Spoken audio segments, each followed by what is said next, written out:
Hello, मी सावित्रीबाई ज्योतिबा फुले या मालिकेत तुमचे स्वागत आहे. आजच्या भागात आपल्याला असं बघायला भेटते की सावी ज्योतीसाठी दुधाचे ग्लास घेऊन येते आणि तो ग्लास तिलाही एक प्यायचा असतो आणि ज्योतीलाही एक प्यायचा असतो. सावी तिथे ग्लास ठेवते, तेव्हा ज्योती जायला लागतो. तेव्हा सावी बोलते, एक बोलायचं होतं. तेव्हा ज्योती बोलतो की बोला. तेव्हा सावी बोलते, तुम्ही चिडणार नाही ना? तेव्हा ज्योती बोलतो की मी का चिडेल? तेव्हा सावी बोलते की हे बी तुम्ही चिडूनच बोललात. तेव्हा ज्योती बाजूला जातो. तेव्हा सावी विचारते की आज तुम्ही हळद खेळत असताना अ, हात सैल सोडला होता ना? तेव्हा ज्योतीला हसायला येतं. तेव्हा ज्योती सावीकडे बघतो आणि बोलतो ठाव नाही. तेव्हा ज्योती बोलतो बरं येतो, वहिनी कुठे? तेव्हा ज्योती जायला लागतो. तेव्हा सावी बोलते अहो दूध तरी घेऊन जा. तेव्हा ज्योती बोलतो नाही नको.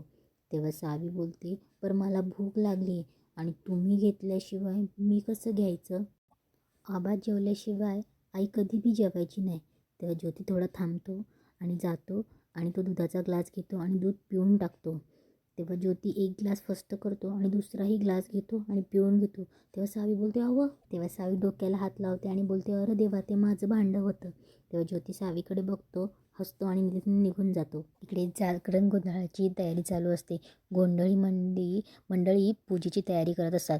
तेवढ्यात ज्योतीची काकू तिथे येते आणि त्या गोंधळी मंडळीमध्ये एकाला काहीतरी सांगते, काहीतरी कान भरून तिथून निघून जाते आणि इकडे घरात येते आणि तिच्या नवऱ्याला बोलते की अहो, हसत हसत येते आणि बोलते की आज जागरण गोंधळाचा खेळखंडोबा झालाच म्हणून समजा. तेव्हा ज्योतीचे काका बोलतात अहो बास, त्या सावित्रीची फजिती झाल्याबगर तुला काही चेन पटायची नाही. तेव्हा ज्योतीची काकू बोलते मग?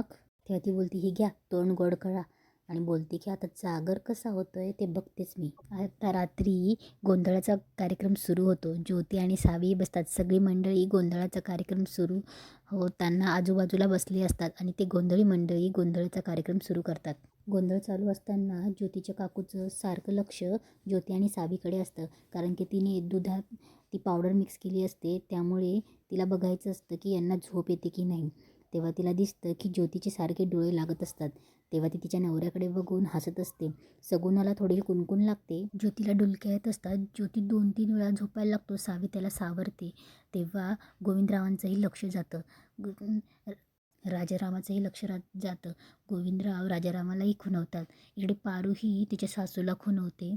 त्यांना कळत नसतं की काय झालं आहे. सगुणालाही कळत असतं. तेव्हा गोविंदराव ज्योतीकडे जातात आणि बोलतात की हे ज्योती झोपू नकोस, डोळं उघडं ठेव. तेव्हा ज्योती बोलतो की दादा डोळा आपोआपच लागते आधी. तेव्हा गोविंदराव बोलतात की देवा धर्माचं काम आहे की नाही, झोपू नकोस, डोळं उघडं ठेव. हां, गोंधळ सुरू असतो.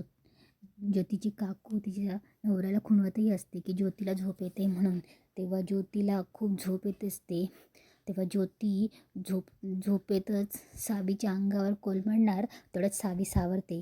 तेव्हा सगुणाही बोलते की हा ज्योती काय पेंगायला लागलाय. तेव्हा गोविंदराव पटकन उठतात आणि बोलतात की अरे ज्योती काय करतोयस? तेव्हा गोविंदराव बोलतात की अरे डोळं उघडं ठेव, ऐक काय म्हणतात ती, झोपू नकस. ज्योतीला पुन्हा डुलकीत येते. ज्योती पडणार, तेवढ्यात सावी सावरते. तेव्हा गोविंदराव राजारामाकडे बघतात आणि येतात आणि बोलतात की अरे ज्योती काय करतोयस या, बघत नाही का काय चाललंय हे, डोळं उघडं ठेव म्हणून ते पुन्हा त्याला सांगून जातात. इकडे पारू बोलते सासूबाई असं का करायला लागलं तात्यासाहेब?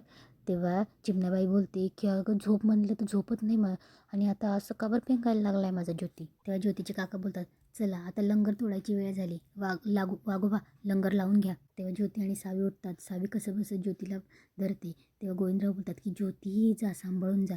ज्योती आणि सावी जायला लागतात. इकडे ज्योतीची काकू येते आणि गंमत बघायला समोर जाऊन उभं राहते. आता लंगर तोडायची तयारी होत असते आणि इकडे ज्योतीला झोप येत असते. ज्योती डुलक्या देत असतो. पुन्हा सावी सावरते. तेव्हा लंगर तोडायची प्रक्रिया सुरू होते. राजाराम आणि ज्योतीचे काका तिथे बसतात. तेव्हा ते वाघ्या मुरळी बोलतात की नवरदेव झोपू नका, लंगर तोडताय ना. ज्योतीच्या डोळ्यावर एकदम झोप असते.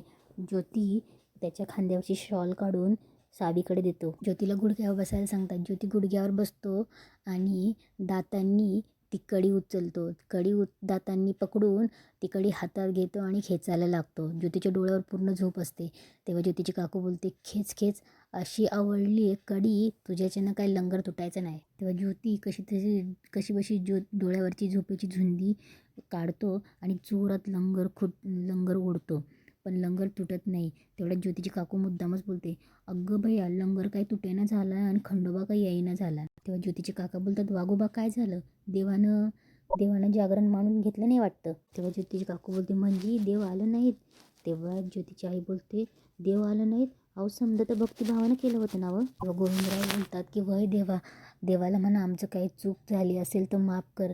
देवाला म्हणावं आमची भोळी भाबडी सेवा मान्य कर म्हणावं. तेव्हा ज्योतीचे काका बोलतात, वय दादा, ज्योतीला काही लंगर तोडता आला नाही, आता तुलाच तोडायला पाहिजे लंगर. तेव्हा राजाराम बोलतो, वाघोबा पुण्यांदा एकदा देवाला बोलवा की येतील ना देव. तेव्हा वाघोबा बोलतात, तर लई येळा. तेव्हा ज्योती लंगर खाली ठेवतो आणि त्याला खूप चक्कर आल्यासारखं होतं, डोक्याला हात लावतो. पुन्हा वाघ्या मुरळी सदानंदाचा जय मल्हार म्हणून पुन्हा देवाला बोलवण्याचं आमंत्रण देतात. तेव्हा गोविंदराव तिथे येतात, ज्योतीला बाजू करतात आणि ते स्वतः गुडघ्यावर खाली बसून लंगरची कडी तोंडात धरतात आणि हाताने लंगर ओढायला लागतात आणि खचकणी खेचल्यावर लंगर तुटतो. तेव्हा सगळ्यांच्या चेहऱ्यावर आनंद येतो. तेव्हा गोविंदराव ते लंगर ते वाघ्या मुरळींच्या हातात देतात.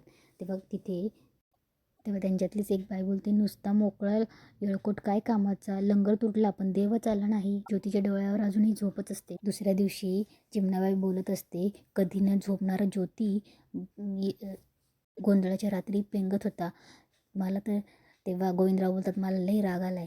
तेव्हा चिमणाबाई बोलते, मला बी लई राग आला. तेवढ्यात तिथे ज्योती आणि सगुणा येते. तेव्हा चिमणाबाई बोलते, त्याच्या हातनं लंगर तुटला नाही.